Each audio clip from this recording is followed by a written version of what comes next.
You're watching 13 on your side. That last minute push is on as the candidates hit key battleground states before tomorrow. There are 6 the experts are watching, but it does come down to Pennsylvania and Michigan. I'm joined now live by Doug Copeman, a political science professor at Calvin University. The candidates have made many stops in both of these states over the last few days, with Joe Biden finishing up in Pittsburgh tonight, President Trump right here in Grand Rapids. Could the president score another upset like he did in 2016? Well, I think that's certainly what he's banking on, to ending his campaign in Grand Rapids, just like he did 4 years ago. He needs to surprise us. The polls are a little bit farther apart in Michigan than they are in Pennsylvania for him, but it's possible.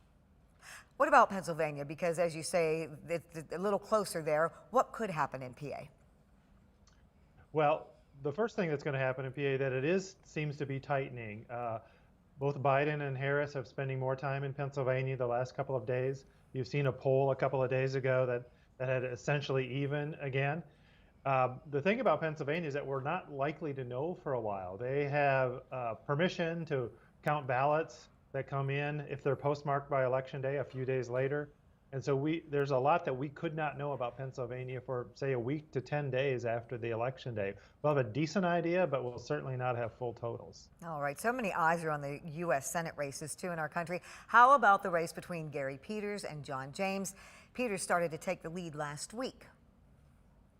Yeah, again, if what happens to Trump in Michigan actually happens, that could happen to James, too. James is running 2 or 3 percentage points ahead of President Trump in most polls, and so his odds are a little bit better actually than President Trump's for the state of Michigan, and I think that's going to be a very close race.